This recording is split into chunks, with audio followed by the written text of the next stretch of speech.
Anak-anak, minggu lalu kita sudah membahas ya materi tentang dinamika rotasi dan kalian sudah mempraktekkan apa pengaruh sumbu rotasi terhadap bentuk rotasi benda. Kali ini kita akan membahas tentang contoh soal yang berkaitan dengan torsi. Perhatikan gambar tersebut.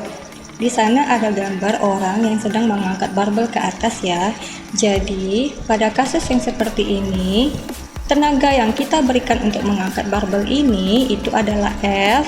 Terus panjang lengan kita ini disebut lengan torsi atau R. Siku kita berfungsi sebagai poros. Nah, antara poros dengan lengan terdapat sudut 60 derajat. Jadi untuk menyelesaikan soal yang seperti ini, kita harus melihat kemana arah lengannya, terus berapa sudutnya. Contoh soal, jika gaya yang dibutuhkan untuk mengangkat barbel adalah 80 Newton, panjang lengan atlet dari siku sampai kepalan tangan adalah 30 cm, tentukan besar torsi yang dikerjakan agar siku mampu berputar untuk mengangkat atau menurunkan barbel. Jadi dibuat dulu ya, diketahuinya. Katanya gaya yang dibutuhkan untuk mengangkat barbel itu 80 Newton, berarti F-nya 80. Lalu panjang lengan alias panjang lengan torsinya 30 cm, 0,3 meter, sudutnya 60 derajat.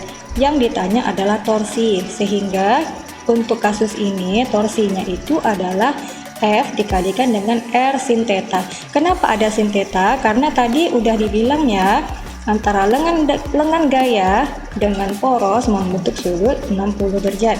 Jadi hasilnya bisa dilihat pada slide ini. Oke, kemudian contoh soal 2, ada sebuah batang yang di ujungnya itu terdapat poros di titik A. Jadi katanya batang itu panjangnya 10 meter. Ada gaya yang bekerja itu ada 4 buah gajah. Pertanyaannya, tentukanlah besar resultan torsi yang bekerja pada batang dan tentukan kemana arah rotasi batang. Jadi untuk menyelesaikan soal ini kita harus memperhatikan baik-baik gaya yang bekerja pada batang ini. Gaya yang sejajar batang dan gaya yang berada di poros batang tidak menyebabkan batang berotasi. Jadi yang ini ya, nih yang sejajar batang, terus yang berada pada poros batang tidak menyebabkan rotasi. Jadi nak, kita berikan dulu nama masing-masing gayanya. Ada gaya F1, F2, F3, dan F4. Lalu katanya kalau di poros itu tidak menyebabkan rotasi, jadi F3-nya ditiadakan. Dan gaya yang sejajar itu juga tidak menyebabkan rotasi, sehingga F4-nya juga kita tiadakan. Lalu kita tentukan arah rotasinya. Kalau F2 ini menyebabkan batang berotasi ke atas searah dengan jarum jam. Nah, di dalam torsi ini terdapat perjanjian tanda. Kalau searah itu negatif, berlawanan arah itu positif. Jadi, sebenarnya tergantung kalian aja sih. Kalau misalnya kalian maunya yang searah itu positif, berlawanan arah itu negatif, nggak masalah. Yang penting konsisten ya. Ustazah tidak mempermasalahkan tanda apa yang kalian pakai asalkan itu konsisten. Jadi dibuat dulu diketahuinya F1 itu 30 Newton. Ini ya F1 30 Newton. Lalu panjang lengan gayanya atau R-nya itu dihitung dari di mana gayanya berada menuju ke mana porosnya berada. Jadi dari F1 menuju ke titik A. Nah, lihat aja di sini ya. Di sini ada setengah L ditambah setengah L, itulah dia panjang R1-nya. Jadi pada kasus ini R1-nya itu adalah 10 meter alias panjang batangnya sendiri. Lalu kita lihat F2 yang ini. F2 itu besar gayanya 20 Newton, terdapat sudut 30 derajat. Jadi kalau gayanya miring seperti ini, kita harus memindahkan gayanya jadi tegak lurus atau FY. Masih ingat kan cara membuat FY itu seperti apa? Lalu bagaimana dengan R-nya? Untuk R2 dihitung dari mana gayanya berada sampai ke arah porosnya. Jadi kalau R2 itu dari F2 sampai ke titik A, yaitu setengah L. Jadi ini dia ya, R2-nya setengah L sama dengan setengah dikali 10 sama dengan 5. Yang ditanya itu berapa torsinya? Nah, kita jawab ya.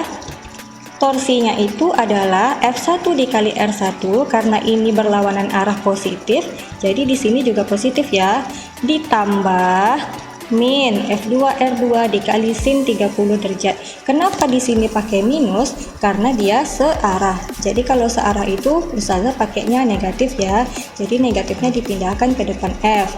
R2 sin 30. Nah, tadi kan sudah dibilang ya, kalau gayanya miring maka kita menggunakan sin. Berapa sudutnya? Kita masukkan ke dalam rumusnya. Selanjutnya, torsinya itu sama dengan masukkan semua nilainya. R1 nya 30 dikalikan dengan R1 10 ditambah min 20 dikali 5 dikali setengah, sehingga menghasilkan 300 dikurang 50. Jadi torsi yang bekerja pada batang ini adalah 250 Newton meter. Nah, oke ya, semoga dapat dimengerti. Kalau misalnya tidak mengerti, silahkan ditanyakan ke Ustazah ya nak. Kita lanjut. Contoh soal 3. Jadi terdapat sebuah persegi ya. Ini persegi. Nih. Sisi-sisinya pasti sama ya kalau persegi. Jadi katanya sebuah bujur sangkar atau persegi itu sisinya 10 meter. Jadi ini 10 meter, ini 10 meter. Dari sini ke sini 10 meter, dari sini ke sini 10 meter. Nah, porosnya di titik perpotongan diagonal bujur sangkar, berarti di tengah-tengah sini. Tentukanlah besar resultan torsi yang bekerja pada benda dan tentukan kemana arah rotasi benda tersebut. Jadi kita buat dulu gambarnya seperti ini. Titik rotasinya ada di tengah-tengah alias sumbu putar atau porosnya di titik O. Nah, kita beri masing-masing gaya itu nama supaya mudah. Di sini tidak Ustazah buat ya, di sini Ustazah cuma memberikan R1 sampai dengan R5. Jadi untuk gaya pertama R-nya R1, gaya kedua R-nya R2, gaya ketiga R-nya R3, gaya keempat R-nya R4, gaya kelima R-nya R5. Setelah itu tentukan kemana perputarannya. Di sini udah ada ya perputaran masing-masingnya. Kita lanjut dulu ya. Nih, diketahui R1, R2, R4, R5 itu sama. Nah, kenapa sama? Karena gayanya tegak lurus ya dengan bidang perseginya. Lihat nih, R1 tegak lurus, R2 tegak lurus, R4 tegak lurus, R5 tegak lurus. Ingat ya, lengan gaya atau lengan torsi itu dihitung dari gayanya menuju ke pusat rotasinya. Jadi R1 itu adalah setengah dari panjang persegi. Begitu pula untuk R2, R4, dan R5. Jadi R1, R2, R4, dan R5 itu sisinya sama-sama 5 meter untuk lengan gayanya. Lalu bagaimana dengan R3? R3 ini berbeda ya nak, jadi kita ambil sisi yang tegak lurus. Gayanya ini sumbu rotasinya O, maka lengan gaya yang kita gunakan adalah dari O menuju ke gayanya R3. Jadi R3 nya itu adalah setengah dari diagonal bidang persegi tersebut.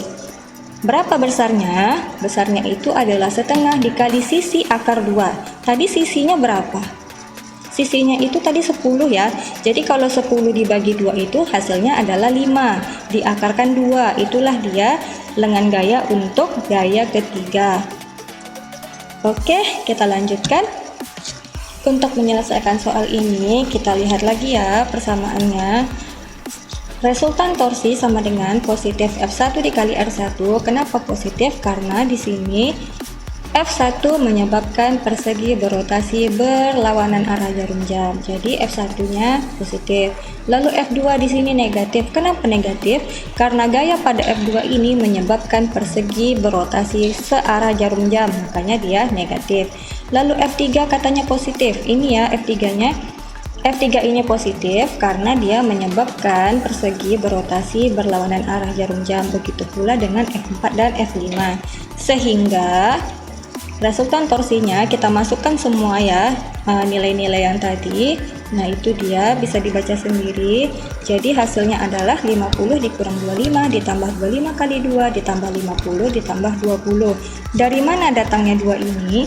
2 ini datangnya dari akar 2 dikalikan dengan akar 2. Makanya akarnya hilang jadi tinggal 2. Hasil dari resultan ini adalah 145 Newton meter. Jadi kesimpulannya, bujur sangkar atau persegi tersebut berotasi berlawanan arah jarum jam. Jadi tanda positif ini menandakan kalau persegi itu berotasi berlawanan arah jarum jam.